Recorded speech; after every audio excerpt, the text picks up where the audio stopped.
तो सबसे पहला क्वेश्चन क्लास 11 हिस्ट्री में जो पूछा गया वह है मंगोलिया कहाँ स्थित है। तो मंगोलिया स्थित है कहाँ पर, तो एशिया में। कहाँ स्थित है, एशिया में। और इसमें हम बात कर रहे हैं चंगेज़ खान के बारे में। ठीक है, चंगेज़ खान का प्रारंभिक नाम क्या था, तो चंगेज़ खान का नाम प्रारंभिक नाम था तेमुजिन। क्या नाम था, तेमुजिन। 1162 ईस्वी में तेमुजिन का जन्म हुआ था। 1206 के ईस्वी तक उसने अपने सभी प्रकार के प्रतिद्वंदियों को हरा दिया था।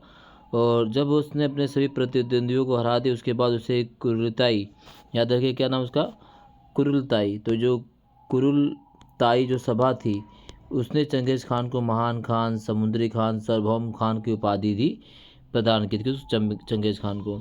1227 ईस्वी में चंगेज़ खान का देहांत हो जाता है।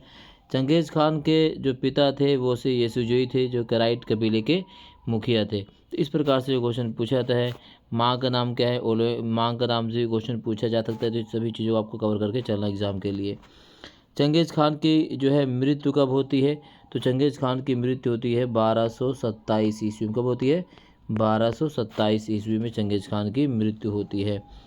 अगला है अमेरिकी राष्ट्रपति एंड्रयू जैक्सन द्वारा जबरन दखल की गई मूल अमेरिकी जनजाति थी। तो अमेरिकी राष्ट्रपति जो थे एंड्रयू जैक्सन द्वारा जबरन वहाँ से बेदखल की जो मूल जनजाति थी वो कौन सी थी, वो थी चिरोकी। कौन थी, चिरोकी, अमेरिका के मूल निवासी।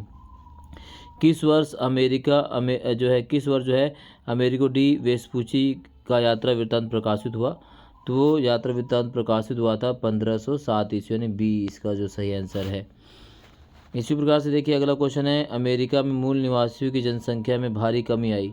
तो अमेरिका में मूल निवासियों की जनसंख्या में भारी कमी आई क्योंकि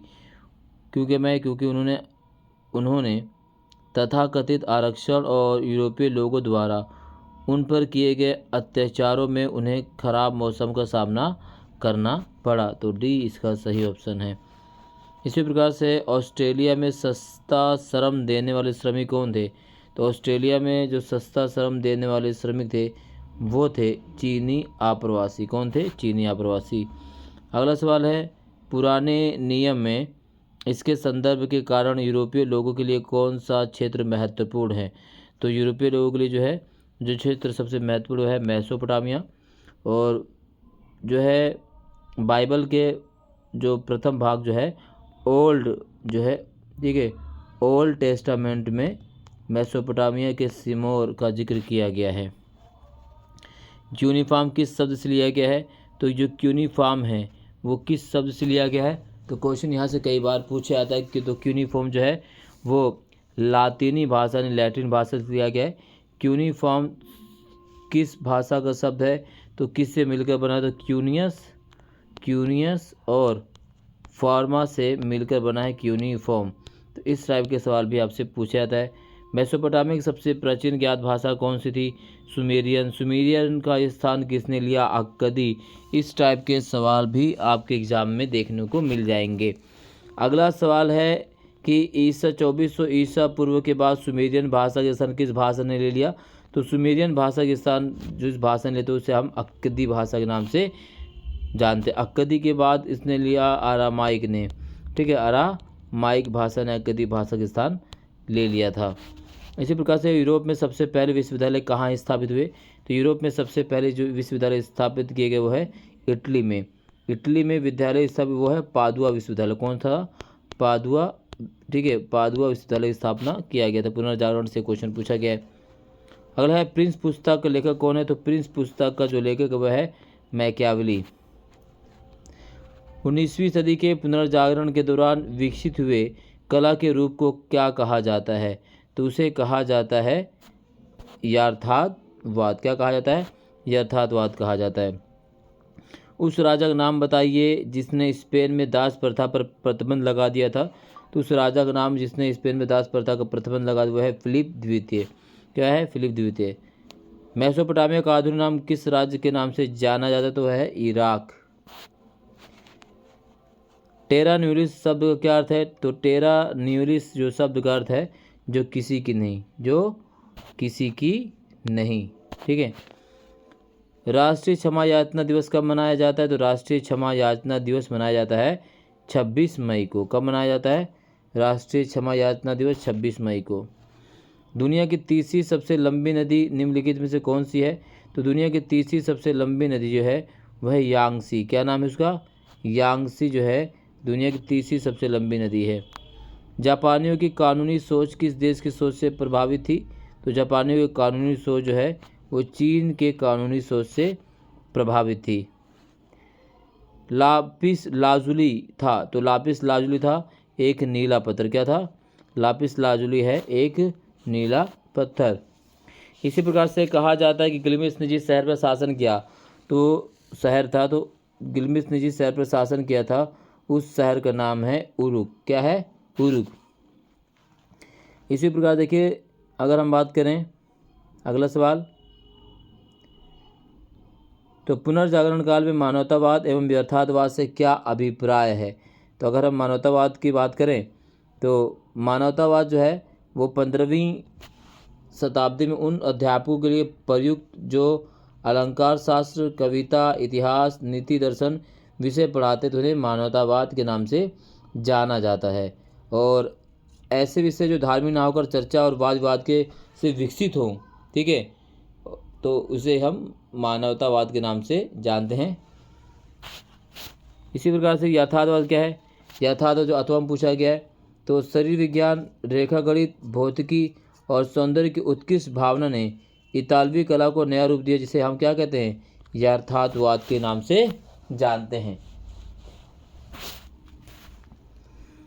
अगला क्वेश्चन है, सन यात सेन कौन थे? उनके सिद्धांतों की विवेचना कीजिए जिसने चीन में गणतंत्र की स्थापना में योगदान दिया। तो जो है सन यात सेन, इन्हें आधुनिक चीन का संस्थापक भी माना जाता है। तो सन यात सेन कौन है? आधुनिक चीन के ये संस्थापक है। कौन? डॉक्टर सन यात सेन। उनके 3 कार्यक्रम है सन मिन चुई। क्या है? सन मिन और चुई, ये इनके 3 महत्वपूर्ण कार्यक्रम है सन मिन चुई। तो सन यात सेन आधुनिक चीन के संस्थापक माने जाते हैं। उन्होंने चिकित्सा की पढ़ाई की और चीन के भविष्य को लेकर वो काफ़ी ज़्यादा चिंतित थे। कौन? सन यात सेन। सन यात सेन के कार्यक्रम जो 3 सिद्धांत है, सन मिन चुई राष्ट्रवाद, साम्राज्यवादियों को सत्ता से हटाना और समाजवाद लाना जो पूंजी का नियमन कर भू स्वामित्व बराबरी पर लाए। सन यात सेन के विचार कुमितांग के राजनीतिक दर्शन का आधार भी बने थे। इसी प्रकार से फ्रांसीसी समाज के प्रथम वर्ग पर संक्षिप्त टिप्पणी लिखी है। तो फ्रांसीसी समाज के जो प्रथम वर्ग था उसकी अगर हम बात करें तो फ्रांस में क्रांति से पहले एक समय जिसे प्राचीन शासन के रूप में जाना जाता था, समाज को 3 अलग अलग वर्गों में विभाजित किया गया, जिन्हें 3 स्टेट के रूप में जाना जाता था। फर्स्ट स्टेट पादरी, जो पुजारी भी शामिल थे, कैथोलिक और देश के कुछ पहलुओं को भी चलाते थे। चंगेज़ खान की सैनिक उपलब्धियां, ये जो है मोस्ट इम्पोर्टेंट है। चंगेज़ खान वाले चैप्टर से जो है 8 नंबर का क्वेश्चन डेफिनेटली पूछा जाता है, तो इसे आपको जरूर कवर कर चलना है। 3 में भी पूछा गया क्वेश्चन। तो अगर हम बात करें तो कुशल घुड़सवार सेना, तीरंदाजी का अद्भुत कौशल था उनमें, मौसम की तमाम प्रकार की जानकारी थी जिससे वो मौसम का फ़ायदा उठाकर अपने शत्रुओं पर अटैक करते थे। घेराबंदी की नीति, नेप्था बमबारी, हल्के चल उपसंस्करणों का निर्माण भी प्रयोग किया गया। इसी प्रकार से यास, तो यास भी काफ़ी ज़्यादा इम्पोर्टेंट है एमसीक्यू में, और इस टाइप के भी क्वेश्चन जो है 5 नंबर में भी, 3 नंबर में, 8 नंबर में पूछा जा सकता है। तो यास क्या बात करें तो यास जो है ना, प्रारंभिक स्वरूप में यासक व नियम संहिता जिसे चंगेज़ खान ने 1206 में कुरिलताई में लागू किया। आखेट सैन्य डाक प्रणाली के संगठन के विनियमित इसके द्वारा इसका विनियमन किया जाता था। तो यास बहुत महत्वपूर्ण है, यास से क्वेश्चन पूछा जा सकता है। इसी प्रकार से गोल्ड रश क्या है? तो gold rush most important question है ये। गोल्ड रश क्या है? मोस्ट इम्पोर्टेंट क्वेश्चन है। इसी प्रकार से मेसोपोटामिया के विश्व की क्या देन है? ये भी बहुत ही महत्वपूर्ण है कि मेसोपोटामिया के विश्व की क्या देन है। तो यहाँ से भी सवाल कई बार पूछे गए, मेसोपोटामिया के विश्व की देन क्या है। इसी प्रकार से मेसोपोटामिया शब्द का क्या अर्थ है? मेसोपोटामिया की सभ्यता में शहरीकरण किन दशाओं में हुआ? तो ये क्वेश्चन भी आपसे पूछे जाते हैं एग्जाम में, ठीक है। तो ये जो है 8 नंबर के क्वेश्चन हैं, ये सारी चीज़ आपको कवर करके चलना है पेपर के लिए। सबसे पहला ज्ञात मंदिर एक छोटा सा देवालय था जो किसी कच्ची ईंटों का बना हुआ था। मंदिर विभिन्न प्रकार के देवी देवताओं के निवास स्थान थे, जैसे उर जो चंद्र देवता और इन्नाना जो प्रेम और युद्ध की देवी थी। कुछ प्रारंभिक साधारण मंदिर घरों जैसे ही होते थे, क्योंकि मंदिर भी किसी देवता के घर होते थे। देवता पूजा का केंद्र बिंदु होता था। लोग देवी देवताओं के लिए अन्न, दही और मछली लाते थे। आराध्य देव सैद्धांतिक रूप से खेतों, मत्स्य क्षेत्रों और स्थानीय लोगों के पशुधन का स्वामी माना जाता था। तो ये सारी चीज़ आपको क्या करनी है, कवर करना एग्जाम के लिए काफ़ी ज़्यादा महत्वपूर्ण है। 8 नंबर में इस क्वेश्चन को पूछा जाएगा पेपर में, 8 नंबर से यहाँ से सवाल आएगा। अगला है आपका वह है संयुक्त राज्य अमेरिका में दास प्रथा के बारे में आप क्या जानते हैं और इसे कैसे समाप्त किया गया। तो संयुक्त राज्य अमेरिका में दास प्रथा क्या और इसे कैसे समाप्त किया गया, ये काफ़ी ज़्यादा इंपॉर्टेंट है, काफ़ी महत्वपूर्ण सवाल है, ये क्वेश्चन है, इसे आपको ज़रूर कवर किया जाना एग्जाम के लिए। ये मोस्ट इम्पोर्टेंट क्वेश्चन में से एक है, 8 नंबर में यहाँ से सवाल पूछा जाएगा, तो इसको आपको पूरा कवर करके चलना है। इसका स्क्रीनशॉट भी आप ले सकते हैं। अगला सवाल है कि पुनर्जागरण से आप क्या समझते हैं। पुनर्जागरण और इटली की मानवतावादी सांस्कृतिक तेजी से प्रसार में मुद्रण की भूमिका का विश्लेषण कीजिए। तो पुनर्जागरण का अर्थ है फिर से जागना या फिर से जन्म होना। 14वीं और 15वीं शताब्दी में होने वाले सांस्कृतिक परिवर्तनों के लिए प्रयुक्त जो सर्वप्रथम इटली में हुए, इसे हम पुनर्जागरण कहते हैं। प्रिंटिंग प्रेस की भूमिका अधिक और सस्ती पुस्तक उपलब्ध होने लगी। पुस्तकों द्वारा ज्ञान का तीव्र प्रसार हुआ। क्लासिकी ग्रंथों को आम लोगों तक पहुंचाने विचारों और मतों और ज्ञान तीव्र प्रसार हुआ। लोगों द्वारा तर्क के मार्ग का अनुसरण किया गया। ये सारी चीज़ें जो है आपको कवर करनी है, ठीक है। जापान में विद्यालय व्यवस्था के बाद किस प्रकार से राष्ट्र का एकीकरण किया गया, ये चीज़ें भी सवाल जो है 8 नंबर में यहाँ से क्वेश्चन पूछा जाएगा।